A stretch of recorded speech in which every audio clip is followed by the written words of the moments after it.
भारत सरकार जब अटैक किए हैं, ऐसा एक 9 घाटी उड़ा के ऐसा नहीं, पूरा होना चाहिए, मतलब पूरा पाकिस्तान को उड़ा देना चाहिए, क्योंकि इसको खत्म नहीं करने से फिर से ये जो इंसिडेंट हुआ था फिर से होगा।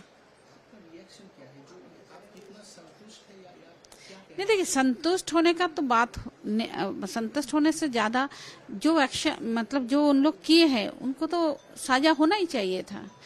और जिन लोग की ये इंसिडेंट किए हैं, मतलब हमारा साथ, उनको अभी तक मेरे ख्याल से, मेरे को उतना नॉलेज में है ही नहीं, मेरे ख्याल से उन लोग को अभी तक अरेस्ट किया, मतलब पकड़ा नहीं गया। मेरे को जो जितना तक मेरा मालूम है, उनको भी सस्ती होना चाहिए, जैसे भी हो। पहलगांव हम लोग लास्ट दिन था हमारा टूर का, ये पहलगांव में गए थे, और उधर जाने के बाद ऊपर चढ़ना पड़ा पहाड़ से, वो पानी लेके गए। फिर हम लोग वैली में ज़्यादा से ज़्यादा 15 मिनट्स हुआ था, हम लोग गए। उसी टाइम गोली का आवाज़ आया एयर में। तब हमने पूछा उनसे, मेरे हस्बैंड पूछे क्या हो रहा है इतना आवाज़ गोली का। तो उन लोग बोल रहा था कि ये कभी कभी करते रहता है मिलिट्री वाले, क्योंकि इधर बहुत सारा मंकी है, डिस्टर्ब करते हैं, इसी कारण।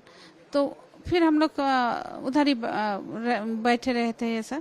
फिर अचानक गोली का आवाज आते रहा। फिर उन लोग बोले, उधर का जो लोकल था, उन्होंने बोला आप लोग सो जाइए, सब सो जाइए, तुरंत सो जाइए।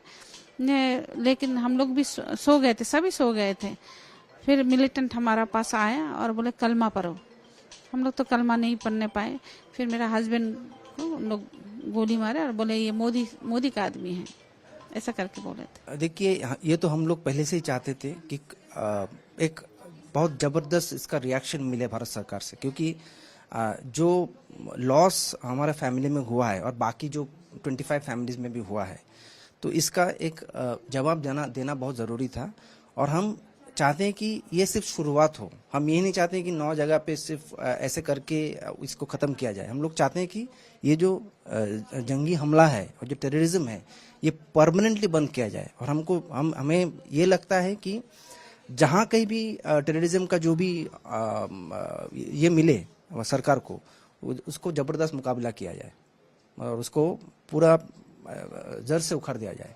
तो बहुत अच्छा लगा, क्योंकि तो ये एक सेटिस्फाइंग न्यूज़ है, क्योंकि जो लॉस हमारा हुआ था वो तो कभी भी कंपनसेट नहीं किया जाएगा, लेकिन एटलीस्ट हम ये तो सोच के खुश हो रहे हैं कि जो भी जिसने भी ये करवाया है या किया है, उस पर भी हमला हो रहा है। ठीक है, तो बहुत शॉकिंग है, ये नेचुरल है, बहुत शॉकिंग है यार, क्योंकि हम लोग कभी भी एक्सपेक्ट ही नहीं किया था ऐसा हो सकता है। जहाँ पे कश्मीर में 2019 के बाद कुछ नहीं हुआ है और टूरिस्ट पर तो हमला कभी भी नहीं हुआ है। तो ये बहुत ही शॉकिंग है। एक जगह पे वेकेशन पे जाने के बाद अगर कोई सही सलामत नहीं लौटता है हमारी देश में, तो सिक्योरिटी का एक बहुत बड़ा इशू होगा फिर। क्योंकि कश्मीर में हम लोग तो सोच रहे थे कि बहुत पीस है, अभी कुछ नहीं हो रहा है, लेकिन ये घटना के बाद तो लग रहा है कि नहीं, अभी भी सब कुछ सही नहीं है।